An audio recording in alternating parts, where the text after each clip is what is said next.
They say every supermodel is born with a destiny, but what if the most powerful one of her generation was almost erased before she ever touched a runway?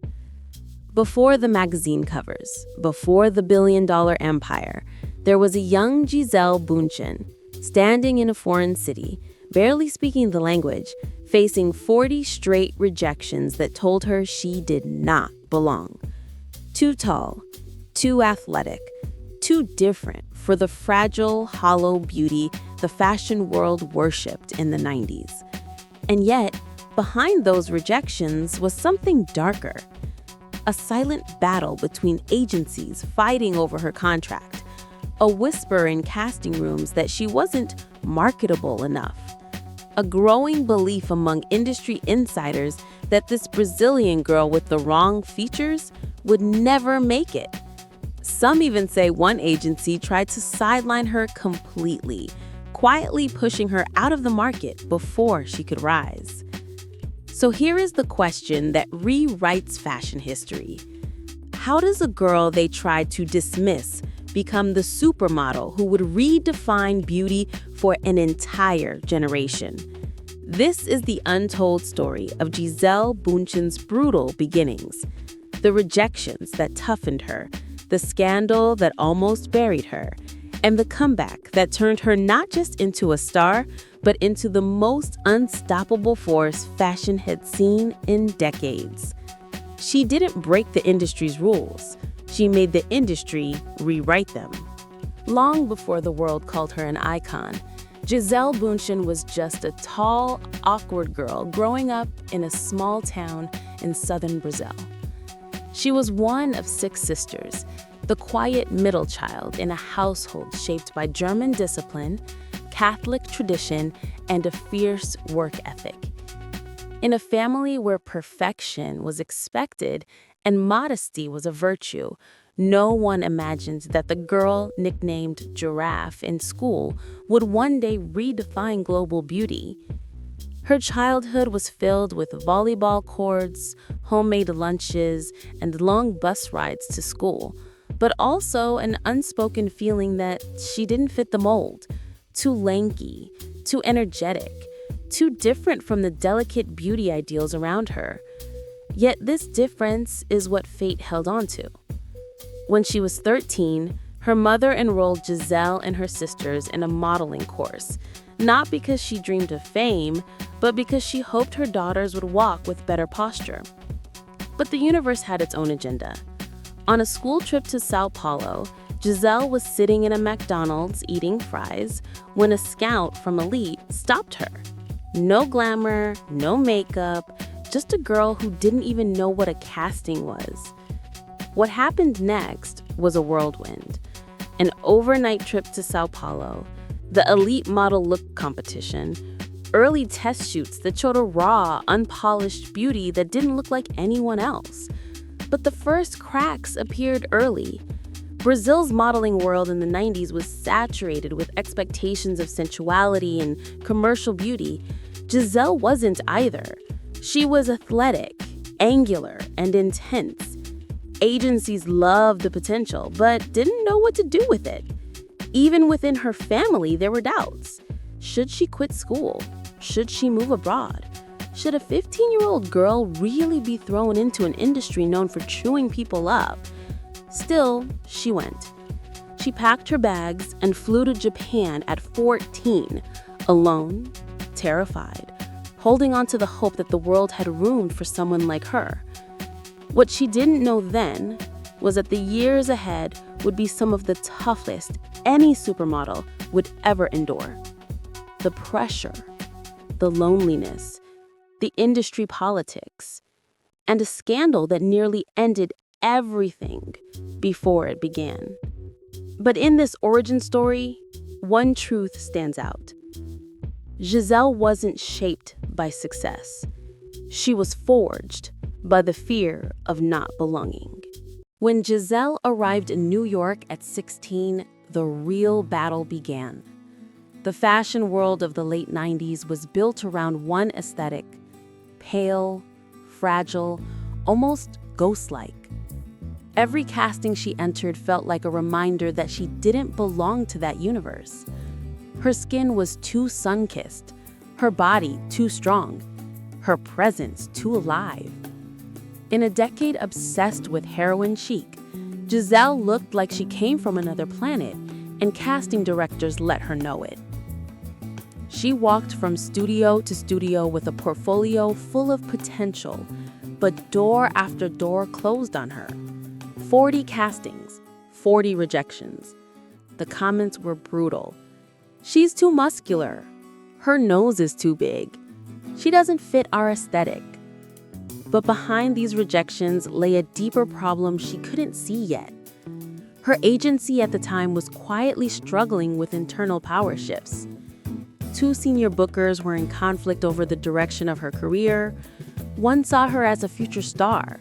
The other believed she was impossible to sell. Their disagreements spilled into important rooms. Some clients were told she wasn't available. Others were told she wasn't right for their brand. Opportunities vanished before they even reached her. Without understanding why, Gisele was becoming a casualty of a political war she had no part in. By late 1998, things were spiraling. She was running out of money, losing confidence, and nearly ready to return home. But destiny sometimes waits until the very last moment to intervene. For Gisele, that moment was Alexander McQueen. Known for his brutal honesty and even more brutal runway expectations, McQueen was conducting a casting for his now legendary Rain show. He wasn't looking for delicate, he wasn't looking for soft. He wanted force, he wanted presence. He wanted a girl who could walk through a storm and look like she owned it. When Gisele stepped into the room, drenched from literal rain outside, wearing no makeup and shaking from nerves, McQueen didn't see the flaws everyone pointed out. He saw fire. He saw a girl who didn't break. She booked the show, and when she stepped onto that runway, soaked, raw, fierce, the room shifted. She didn't look like heroin chic. She looked alive. She looked powerful. She looked like the rebirth the industry didn't know it was waiting for. That walk didn't just save her career. It announced her arrival. From that moment on, the rejections became invitations. The agencies that doubted her suddenly wanted her back. Casting directors who once dismissed her began asking for her by name. And for the first time, the industry started whispering something new. Maybe she wasn't the wrong kind of beauty. Maybe the industry had been looking at beauty the wrong way. For a moment, it seemed as if everything was finally aligning. After the McQueen breakthrough, Gisele's phone began to ring. Editors remembered her name. Designers wanted to see her. She was no longer the girl begging for castings. She was the girl who survived the storm. But just as her ascent began, the ground beneath her shifted once more. Behind the scenes, the agency conflict that had quietly sabotaged her early career resurfaced. 2 competing bookers claimed responsibility for her sudden rise, and their internal rivalry escalated into something far more damaging. Clients received conflicting messages. Options were confirmed, then mysteriously canceled. Rumors spread that she was difficult, that she was unreliable, that she wasn't committed enough. None of it was true, but in fashion, perception is power, and power can destroy a girl faster than rejection ever could. At the same time, Gisele was facing a different battle within herself. The pressure of constant judgment, the instability of living from one job to the next, the exhaustion of being a teenager expected to perform like a seasoned adult. Nights alone in cheap apartments turned into panic attacks she didn't know how to name. She would later describe those months as a time when her breath felt trapped inside her chest, when even getting out of bed required courage she didn't think she had. And then came the breaking point. 2 major European agencies entered a dispute over her representation after seeing her sudden momentum. Each wanted exclusive rights. Each believed they deserved control over her future.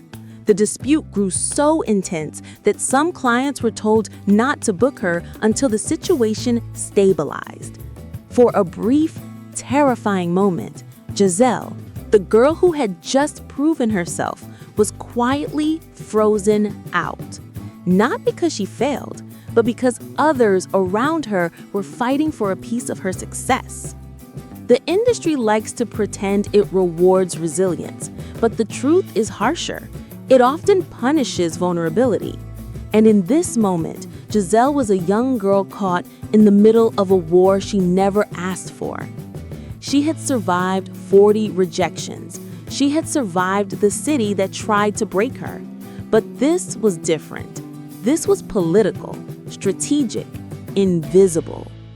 This was the kind of fall that could end a career before it truly began. And yet, as she stood at the edge of collapse, something inside her refused to let go. She didn't know it then, but this fall would become the catalyst for one of the greatest comebacks the fashion world had ever seen. Just when it felt like everything was slipping away, the industry witnessed something it never expected.